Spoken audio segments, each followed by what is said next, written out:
Salut tout le monde, aujourd'hui petite vidéo, on va parler de l'attaque des titans. Ça y est, j'ai décidé à m'y mettre tout au moins sur le manga après avoir vu les 3 premières saisons.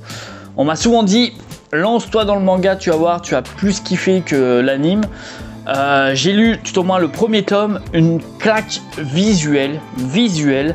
Même si l'anime était aussi parfait, je vous avoue, j'ai pris un pur kiff. Alors là, je vais pas vraiment faire une review, on va plus faire une sorte de petite analyse, voilà, où on pourra commenter chacun ce que vous avez pensé vous de ce premier tome.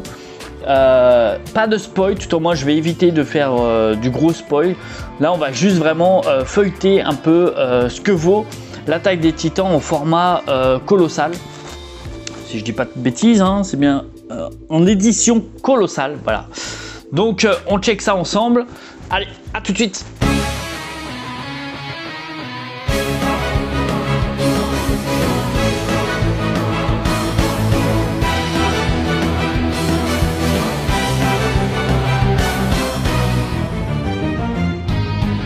Le premier tome de l'édition colossale, justement, de l'attaque des titans. Une pure merveille, vraiment une pépite. J'ai voulu me lancer en fait directement sur le manga. Enfin, tout au moins, on m'a conseillé de lire le manga. C'était un peu plus fort que sur l'animé. Scénario de dingue, le mec, il a déjà apporté dès le début en fait des détails de la fin, tout en sachant la fin.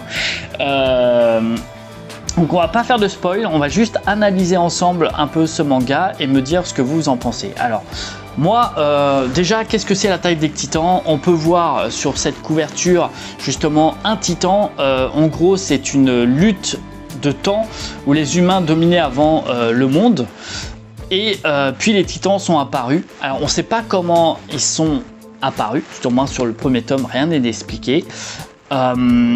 Ils sont apparus quasiment invulnérables et ils semblent n'avoir qu'un seul but, dévorer l'humanité entière. Ce qui est marrant, ça fait penser un peu à notre société actuelle. Les gens se sont retranchés en fait dans une forteresse entourée de remparts. Donc en fait les remparts, ce sont en fait des murs. Alors bon là il y aura, par rapport au premier épisode, on a un petit peu avancé, mais vous voyez là c'est un peu voilà les murs où sont basés les humains. 100 ans qui se sont passés, donc pour le moment les humains étaient encore à l'abri des titans.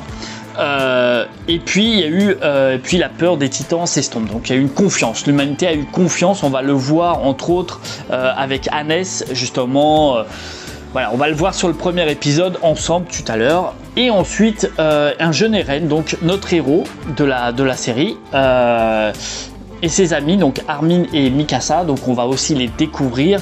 Mikasa qui est très protectrice par rapport à Eren, Armin qui est plutôt la tête, on va dire, du groupe, hein, celui vraiment qui a voilà, des visions ou vraiment une tête, quoi, voilà. Également Armin se prennent à rêver d'exploration au-delà des enceintes qui les enferment depuis toujours. C'est alors qu'un titan colossal, donc le titan colossal qu'on peut voir donc sur cette couverture, de plus de 50 mètres de haut, détruit le mur. Donc le mur fait à peu près 50 mètres également de haut. Que tout le monde croyait indestructible, le cauchemar commence. Donc nous allons rentrer donc, dans le premier épisode. Donc dans le premier épisode, on peut voir que le titre, donc je vous montre quand même le sommaire. Hop, bon c'est pas grave. Alors, je vous montre le sommaire, donc il se résume sur 13 épisodes. Le premier épisode s'intitule Pour toi dans 2000 ans. Alors, est-ce que c'est un message justement pour nous faire croire ou dire quelque chose? On ne sait pas. Pour le moment, on découvre un jeune Eren avec donc son ami Mikasa en pleurs. On ne sait pas pourquoi. Il se met à pleurer. On n'a aucune explication. Juste ça. Alors, est-ce que pareil, il y a eu un signe? Est-ce qu'on va découvrir quelque chose de particulier plus tard? Donc là, on peut retrouver donc ce fameux mur Maria. Alors, je ne sais pas si vous vous souvenez, mais je vous ai montré ceci. Donc, vous pouvez voir le premier enceinte. Donc, le mur Maria, on retrouve une vie qui est assez paisible. Hein. Voilà, on retrouve Eren en train de se balader avec Mikasa. Eren qui veut devenir justement faire partie du groupe du bataillon explorateur, et tout d'un coup il va croiser justement, comme je vous disais, Hannes. Hannes, je sais pas si on le voit correctement, juste ici en bas. Donc voilà, à moitié alcoolisé, pour vous dire que la vie était simple, était facile. Et le peuple se disait que ça faisait déjà 100 ans qu'il n'y avait pas eu de titans, donc ils se sont dit, bah voilà, on risque rien, faut arrêter de stresser, personne ne pourra franchir un mur de plus de 50 mètres d'eau. Eren va continuer en fait son parcours car il devait aller voir ses parents parce qu'il avait du bois dans son sac et il va retrouver en fait la patrouille des explorations et là c'était l'une des scènes les plus dès le début c'est touchant. Dès le début, c'est touchant. On peut voir les visages. Alors, en effet, l'anime est vraiment, enfin, le manga est vraiment très bien foutu. On peut voir un peu la tristesse des gens, pro au dos, jusqu'à un moment où une mère demande justement à ce bataillon « Où est mon fils? Où est mon fils? Où est Braun? Je ne le vois nulle part !» Et l'un des personnages répond qu'un des soldats demande à ce qu'on lui ramène le corps de son fils. Et la seule chose qu'ils ont pu ramasser, tout au moins de son fils, c'est cette main. Franchement, ça montre dès le début que le manga va être lourd, qu'il va être lourd. Et ensuite, elle demande justement si son fils a été utile pendant ce combat. Et en fait, le soldat, il répond clairement que c'était un désastre complet. Et comme le monde actuel, les gens ont commencé à dire mais on paye nos impôts pour ça, nous servent juste à engraisser ces abominations en leur donnant de la friandise à mettre sous les dents. Enfin voilà, c'est clash, et tout ça pour rien, tu vois. Enfin, quand on voit justement les scènes, c'est horrible. Mais c'est ce qui fait la force justement de ce manga, c'est justement des scènes comme ça qui sont très explicites, quoi, très puissants. Donc ensuite, on va retrouver Mikasa, comme je disais, Mikasa qui est très protectrice par rapport à Eren. Et Eren, son rêve depuis tout petit, c'était de voyager, de voir un peu les extérieurs. Enfin, l'extérieur, autre que le mur où il était enfermé depuis qu'il était tout petit. Et Mikasa, pour essayer de casser ce rêve, il a dit justement à ses parents, donc à la mère et au père de Eren, voilà, qu'il voulait rentrer dans le bataillon. Donc sa mère l'interdisait, etc., etc. Mais son père, en mode... aucune parole ne saura brider un esprit avide de découverte et de curiosité. Son père, je pense qu'il faudra au fur et à mesure du temps vraiment examiner chaque passage. Je pense que ça a l'air d'être un personnage très intéressant. Et au retour, nous irons au sous-sol et je te montrerai le secret que je tiens à l'abri des regards. Juste ça, cette phrase-là avec cette petite clé. Écoutez, même moi qui suis encore sur de l'anime, je suis à la 3e saison, je ne sais toujours pas c'est quoi. Toujours pas.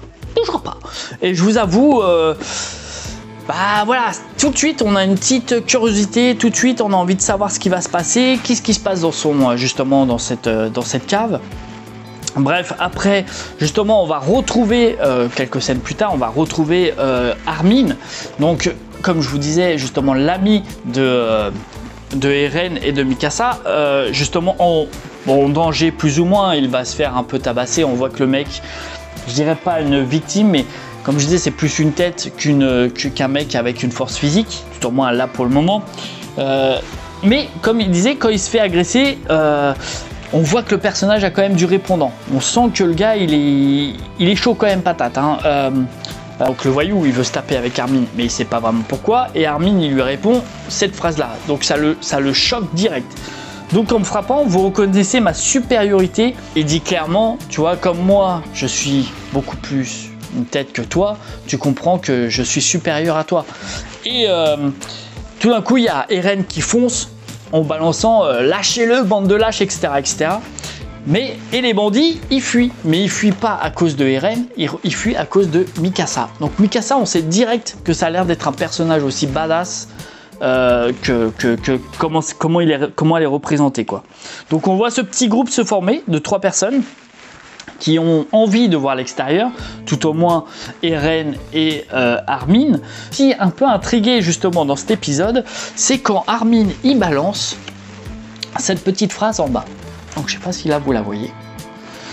Il balance: ils ont tenu depuis 100 ans, mais rien ne nous garantit qu'ils ne céderont pas aujourd'hui. Et tout de suite après, sur la page qui a suivi, mais tout de suite, un tremblement de terre. Un tremblement de terre, le sol il bouge, qu'est-ce qui se passe? Donc on sait déjà qu'il y a un événement. Alors moi, ma question est, est-ce que Armin est pas, comment on peut dire, pas un devin, mais est-ce qu'il ne voit pas un peu le futur? Oui, il ne ressent pas quelque chose du futur. Et là, on se rend compte qu'il y a quelque chose qui se passe. On voit une explosion en haut. Donc, on voit que le mur, il est en danger. On voit une main et là, bim. Et là, on voit un titan. Et là, c'est pareil. Là, on repasse à la première scène qu'on a vue sur le manga. Et là, on voit que le titan commence à shooter le mur. C'est là. Et comme c'est bien écrit, ce jour-là fut pour l'humanité le brutal rappel de la suprématie écrasante de ces êtres, donc les titans. Donc ensuite, on nous explique dans le deuxième épisode, comme vous le savez tous, il y a 107 ans de cela, les titans ont décimé presque toute l'humanité. Donc là, on apprend déjà un peu plus des titans. Presque toute l'humanité en la dévorant à pleines dents. C'est vrai que les titans, quand on a vu par exemple par rapport aux batailles d'exploration, on a vu que les titans, la seule chose qu'ils font, c'est bouffer vraiment l'humain, quoi. Seule une poignée d'individus, dont nous sommes les descendants, parvint à leur échapper. Donc là où ils ont construit justement ce mur. Ensuite, donc là il y a le titan, il y a donc la fuite donc des humains pour essayer de se rapprocher du dernier mur, enfin d'un des autres murs. On va voir plus d'une centaine de morts, mais les dessins c'est vraiment horrible. C'est juste franchement, la gueule des titans, ça fait juste flipper, quoi. Hein. C'est vraiment flippant. Hein. C'est très bien foutu. Hein. Franchement, c'est très bien foutu. Hein. Donc ensuite, on va voir cette scène choquante. Donc je vous laisserai bien sûr le lire. Je ne vous la raconte pas, celle-ci. Bref, qu'est-ce qu'on peut découvrir aussi? On peut voir aussi que justement, Hannes, voilà. Comme disait, il était tellement sûr qu'il n'allait rien arriver parce que depuis 100 ans, il n'y a pas eu de tentative ou autre par rapport aux titans, qui se sont reposés en fait sur leur acquis et comme on disait, voilà, un rappel brutal surgit et puis l'humanité a dû fuir et on voit que justement c'est tout l'humain en fait, hein, que justement c'est trop dangereux, il faut abaisser les portes, hors de question, il reste encore un tas de gens de l'autre côté, mais malgré tout il ferme pour protéger les restants d'autres humains, quoi. Donc une guerre totale, quoi. Les dessins sont très bien représentés. Il y a une petite question, peut-être vous pourrez répondre à ma question, c'est que de temps en temps on voit ce chiffre là, 850. Alors je sais pas c'est dû à quoi, enfin il y a 850, 845 je crois. Bref, j'arrive pas à très bien comprendre ce que ça veut dire. Donc comme je disais, après au fur et à mesure, donc on va voir justement que le mur Maria a été détruit, que les titans ont réussi à rentrer dans les différents logos. Donc là on va découvrir un peu plus ce que signifient tous ces logos. Donc le premier, 3 options s'offrent à vous. Maintenant il s'achève votre formation. Ils pourront entrer soit dans la garnison, vous ouvrez au renforcement des murailles et la protection de la ville. Donc ça veut dire un peu les flics, hein, on va dire en gros de la taille des titans. Le plus téméraires peuvent opter pour le bataillon d'exploration. Donc celui où Eren souhaite rentrer, dont les missions les conduiront au devant des périls de certains. Donc on a pu voir avec les titans dans le premier épisode se faire bouffer. Enfin bref, c'est vraiment, je pense que cela c'est vraiment être fou, quoi. Hein. Et enfin, la brigade spéciale vous permettront de servir directement sous l'autorité royale. Donc je vous remonte un peu les 3 bataillons possibles. Voilà, hop. Donc pour moi c'est vraiment un excellent manga. Là on va découvrir après que l'unité va commencer à se former, que des groupes vont également exister. Alors est-ce que pareil, je vais pas faire tout le manga, mais on peut voir que les planches sont juste magnifiques. Franchement c'est vraiment kiffant, vraiment un très bon manga. Je le conseille vraiment à tout le monde. Facile à lire. Je pensais vraiment que l'édition colossale, j'allais voir mal à la tête. Voilà. Et puis plus tard, Alors j'hésite un peu à avancer avec vous parce qu'en fait, pour ceux qui ne l'ont pas lu, je vais peut-être faire une prochaine vidéo où on va parler un peu plus sur du spoil ou autre. Voilà, on va retrouver un peu le passé également de Mikasa. Donc on va retrouver un peu voilà qui Alec, voilà comment elle est venue dans la famille à Eren justement, qu'est-ce qui s'est passé pour elle, pourquoi elle est aussi je veux dire aussi protectrice on va dire, puis on va découvrir aussi un peu son histoire, une tenue vestimentaire qui est également expliquée dans cette période de sa vie. On va découvrir également la faiblesse de l'humanité, hein. On va retrouver des scènes très tristes. Donc ce premier épisode, je vous avoue, j'ai totalement adhéré, j'ai totalement kiffé. Pour vous dire que j'ai pris tout de suite le deuxième pour me lancer dedans. Comme je vous ai dit, ça m'a un peu fait peur quand même le volume du manga, mais un kiff quoi, un kiff parce que même les dessins sont très bien foutus, les planches sont vraiment à la hauteur de ce que je pensais. Voilà. Donc ensuite, on va trouver également la première transformation de Eren, justement.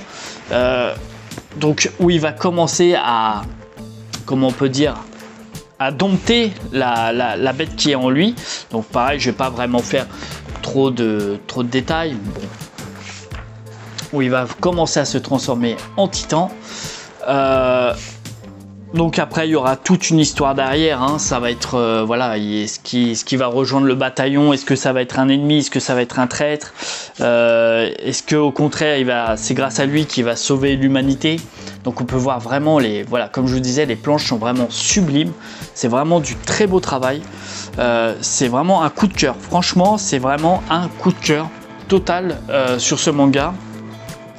Et on va en parler un peu plus ce mois-ci. Donc on peut voir la rentrée en guerre par rapport aux titans.